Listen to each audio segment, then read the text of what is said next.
திருப்பதி லட்டு சர்ச்சை இது தொடர்பான மனுக்கள் மீதான விசாரணை நேற்று உச்சநீதிமன்றத்தில் நீதியரசர்கள் BR கவை மற்றும் KV விஸ்வநாதன் அவர்கள் தலைமையிலான நீதிமன்ற அமர்வு இது குறித்து விசாரணை பண்ணாங்க. இந்த விசாரணையில் சந்திரபாபு நாயுடு அவர்கள் மேல பல கேள்விகள் எழுப்பியிருக்காங்க, பல விமர்சனம் வச்சிருக்காங்கன்னு கூட சொல்லலாம். ஆரம்பத்தில் இந்த திருப்பதி லட்டு தொடர்பான சர்ச்சை முன்னாள் முதலமைச்சர் ஜெகன்மோகன் ரெட்டி அவர்களுக்கு எதிராக திரும்பும்னு பார்த்தா கடைசியில் இப்ப இருக்கக்கூடிய ஆந்திரா முதலமைச்சர் சந்திரபாபு நாயுடு அவர்களுக்கு எதிராக திரும்பி இருக்கு. இந்த திருப்பதி லட்டு தொடர்பான சர்ச்சையில நேற்று உச்சநீதிமன்றம் பல கேள்விகளை சந்திரபாபு நாயுடு அவர்கள் மேல எழுப்பி இருக்கிறாங்க. அந்த கேள்விகள் என்னன்னா, இது குறித்து ஜெகன்மோகன் ரெட்டி கட்சிக்காரங்க என்ன சொல்றாங்க, தெலுங்கு தேசம் கட்சியினர்லாம் என்ன சொல்லிட்டு இருக்காங்க அப்படிங்கறதெல்லாம் பத்தி தாங்க இந்த வீடியோல நம்ம பார்க்க போறோம்.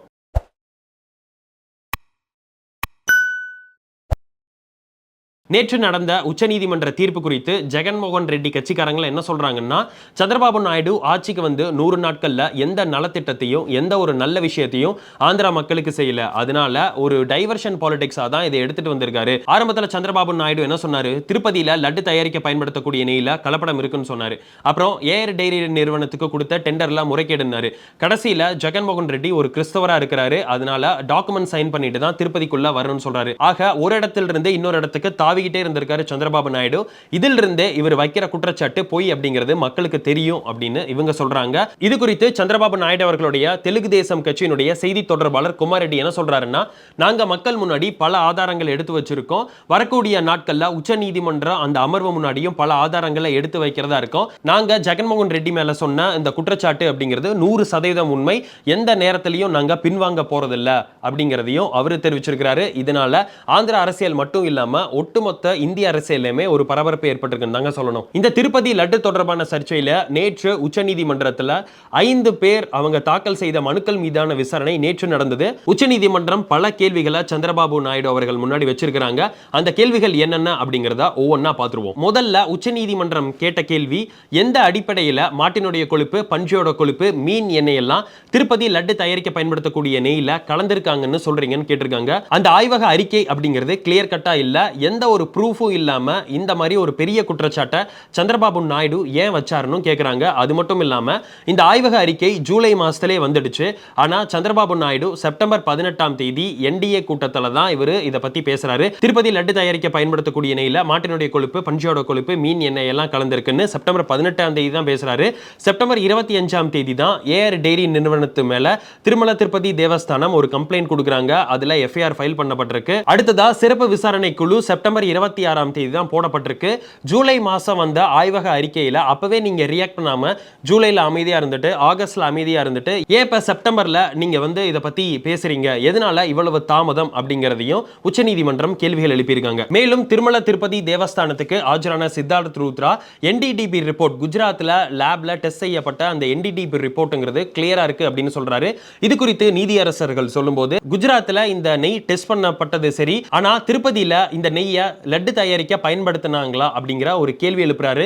இதற்கு அட்வொகேட் சித்தார்த் ரூத்ரா அவர்கள் கிட்ட பதில் எதுவும் இல்ல. மேலும் இது குறித்த நீதியரசர்கள் கவர்மெண்டே ஷியோரா இல்லாத பொழுது இந்த குற்றச்சாட்டை நீங்க எப்படி வைக்கலாம், அரசியலமைப்புல உள்ள பதவிகளோடு இருக்கிறவங்க கொஞ்சமாவது பொறுப்போடு செயல்படணும் அப்படின்னு சந்திரபாபு நாயுடு அவர்கள் மேல கேள்வி எழுப்பி இருக்கிறாங்க. அது மட்டும் இல்லாம திருப்பதி கோவில் அப்படிங்கிறது உலகத்துல உள்ள பல கோடி இந்துக்களுடைய நம்பிக்கையா இருக்கும்போது அத அரசியலுடைய கலக்காதீங்க, இது வந்து உங்களுக்கு பொலிட்டிக்கல் பேட்டில் கிடையாதுன்னு அவங்க சொல்லியிருக்காங்க. மேலும் உச்சநீதிமன்றம் ஆந்திராவுடைய முதலமைச்சர் சந்திரபாபு நாயுடுக்கு எதிர்ப்பா நீங்க அமைச்ச சிறப்பு விசாரணை குழு இப்ப விசாரணை பண்ணிட்டு இருக்கும்போது அவங்க என்ன சொல்றாங்க அப்படிங்கறத கேட்கறதுக்கு முன்னாடியே எதனால மீடியாவை பிரஸ் சந்திச்சு இந்த மாதிரி ஒரு பெரிய குற்றச்சாட்டை ஜெகன்மோகன் ரெட்டி மீது சுமத்தினீங்க அப்படின்னு கேள்வி எழுப்புறாங்க. அது மட்டும் இல்லாம இந்தியாவினுடைய சொலிசிட்டர் ஜெனரல் துஷார் மேத்தா அவர்கள் கிட்ட சென்ட்ரல் ஏஜென்சி இது குறித்து விசாரிக்கணுமா அப்படிங்கிற உங்களுடைய கருத்துக்களை சொல்லுங்க அப்படிங்கறதையும் அவங்க கேள்விகள் எழுப்பி இருக்கிறாங்க. சோ ஃபைனலா ஆந்திர அரசு எந்த ஒரு ப்ரூஃபும் இல்லாம ஜெகன்மோகன் ரெட்டி மேல ஒரு குற்றச்சாட்டை வச்சிருக்காங்க அப்படின்னு சுப்ரீம் கோர்ட் சொல்றாங்க.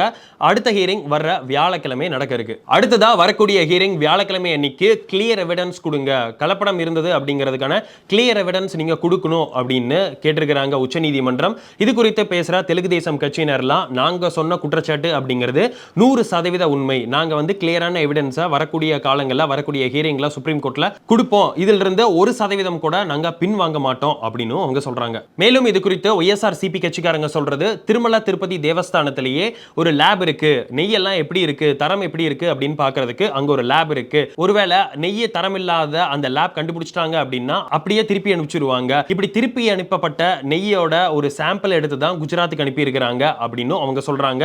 மேலும் இன்னொரு விஷயத்தை அவங்க சொல்றது என்னன்னா, ஜூலை 2022 இருந்து ஜூலை 2023 வரைக்கும் 42 ட்ரக் லோட்ஸ் ஆஃப் நெய்யை இதே மாதிரியே திருப்பி அனுப்பியிருக்காங்கன்னு சொல்றாங்க. அடுத்ததா திருப்பதி லட்டுல கலப்படம் இருந்ததா இல்லையா அப்படிங்கறத சந்திரபாபு நாயுடு அவர்கள் அமைச்ச சிறப்பு விசாரணை குழு விசாரணை பண்ணிட்டு இருக்காங்க.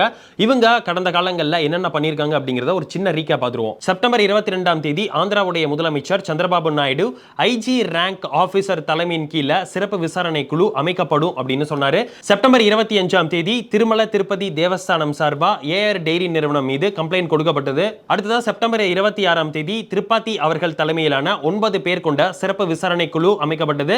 செப்டம்பர் 28ஆம் தேதி முதல் முறையா சிறப்பு விசாரணை குழு தங்களுடைய விசாரணையை தொடங்கினாங்க. இந்த நிலையில நேற்று செப்டம்பர் 30ஆம் தேதி திருப்பதி லட்டு தயாரிக்க பயன்படுத்தக்கூடிய பொருட்கள் இருக்கிற இடத்துக்கு அந்த குடோனுக்கு நேரடியா சென்று அங்க உள்ள பொருட்கள் எல்லாம் தரம் பார்த்து விசாரணை நடத்திட்டு இருக்காங்க. இப்படி விசாரணை பண்ணிட்டு இருக்க சிறப்பு விசாரணை குழு கூடிய விரைவில் ஃபைனல் ரிப்போர்ட்டை சந்திரபாபு நாயுடு அவர்கள் கிட்ட சமர்ப்பிப்பாங்க அப்படின்னு எதிர்பார்க்கப்படுது. இறுதியா நம்ம இப்ப அரசியல் பேட்டலுக்குள்ள வருவோம். ஒய்எஸ்ஆர்சிபி கட்சிக்காரங்க ஜெகன்மோகன் ரெட்டியோடைய ஒய்எஸ்ஆர்சிபி கட்சிக்காரங்க என்ன சொல்றாங்கன்னா, சந்திரபாபு நாயுடு எங்க மேல இந்த மாதிரி ஒரு மிகப்பெரிய குற்றச்சாட்டை, ஒரு அபாண்டமான குற்றச்சாட்டை எங்க மேல தெரிவிச்சு திருப்பதியோடைய புனிதத்தை கெடுத்துட்டாரு, மத உணர்வை இது புண்படுத்தக்கூடிய செயல் அப்படின்னு சொல்றாங்க. இன்னொரு பக்கம் தெலுங்கு தேசம் கட்சியினர்லாம் நாங்க சொன்ன குற்றச்சாட்டு அப்படிங்கிறது 100% உண்மை, பொறுத்திருந்து பாருங்க, நீங்க கூடிய விரைவில் உங்களுடைய தலைவரும் ஜெயிலுக்கு போவாங்க அப்படின்னு அவங்க எதிர்வினை காட்டிட்டு இருக்காங்க. இது குறித்து தெலுங்கு தேசம் கட்சியினர்லாம் மேலும் என்ன சொல்றாங்கன்னா, நாங்களா இந்த மத உணர்வை வச்சு விளையாடுறோம், ஏற்கனவே ஒய்எஸ்ஆர்சிபி கட்சிக்காரங்கள்லாம் மத உணர்வை வச்சு நீங்க விளையாடலையா அப்படின்னு கேட்கறாங்க. வெங்கடாஜலபதி கழுத்துல இருந்த ஒரு நெக்லஸோட ஒரு வைரம் காணாம போயிருச்சு. அந்த வைரம் ஜெனீவால 2018 ஏலத்துக்கு வந்திருக்கு. இதற்கு சந்திரபாபு நாயுடு தான் காரணம் அப்படின்னு உங்க கட்சிக்காரங்க சொல்லலையா அப்படின்னு தெலுங்கு தேசம் கட்சியினர் ஒய்எஸ்ஆர்சிபி கட்சியினர் எதிர்த்து சொல்லிட்டு இருக்காங்க. அது மட்டும் இல்லாம தொடர்ச்சியா ஒய்எஸ்ஆர்சிபி கட்சிக்காரங்க என்ன குற்றச்சாட்டு வச்சிட்டு இருந்தாங்கன்னா, 1996 இருந்து இப்ப வரைக்கும் பல திருப்பதி கோயில்ல உள்ள நகைகள் காணாம போயிருக்கு, இதற்கெல்லாம் சந்திரபாபு நாயுடு தான் காரணம்னு குற்றச்சாட்டு வச்சிருந்தாங்க. இப்பெல்லாம் திருப்பதியில உள்ள மத உணர்வுகளுக்கு நீங்க இம்பார்ட்டன்ஸ் கொடுத்தீங்களா அப்படிங்கறதையும் அவங்க கேட்கறாங்க. பதிவோட இறுதியா உச்சநீதிமன்றத்தில் நேற்று நடந்த விசாரணையில நீதியரசர்கள் politics should be kept away from God, கடவுளை அரசியலுக்குள்ள இழுக்காதீங்க அப்படின்னு சொல்லியிருக்காங்க. இதை பத்தினா உங்களுடைய கருத்துக்களை கமெண்ட்ஸ்ல பதிவு பண்ணுங்க. நன்றி, வணக்கம். கர்ம நல்ல கர்மம் வந்தா நல்ல குழந்தை பிறந்திருப்பான்ல. ஒரு பையன் வந்து அப்பா சட்டையை பிடிக்கிறானா நம்ம கர்மா சரியில்லை, அந்த பையன் யாரு? இந்த மாதிரி ஆன்மீகம் மற்றும் ஜோதிடம் சார்ந்த இன்னும் பல வீடியோக்கள் பார்க்கணுமா? மறக்காம திருவருள் டிவிக்கு சப்ஸ்கிரைப் பண்ணுங்க. திருவருள் டிவியுடைய சேனல் லிங்க் இந்த வீடியோடைய டிஸ்கிரிப்ஷன்ல இருக்கு. உலக தமிழ் சொந்தங்களுக்கு வணக்கம். நான் ராஜவேல் நாகராஜன். பேசு தமிழா பேசு வலையொலியுடைய வளர்ச்சிக்கு நீங்களும் உறுதுணையாக இருக்கணும்னு நினச்சிங்கன்னா இந்த வீடியோடைய டிஸ்கிரிப்ஷனில் இருக்கக்கூடிய ரேசர் பே லிங்கை கிளிக் பண்ணுங்கள். அந்த லிங்க்கில் போயிட்டு உங்களுக்கு விருப்பமான தொகையை பேசு தமிழா பேசுவனுடைய வளர்ச்சிக்கு உங்களுடைய பங்களிப்பாக நீங்கள் கொடுக்கலாம்.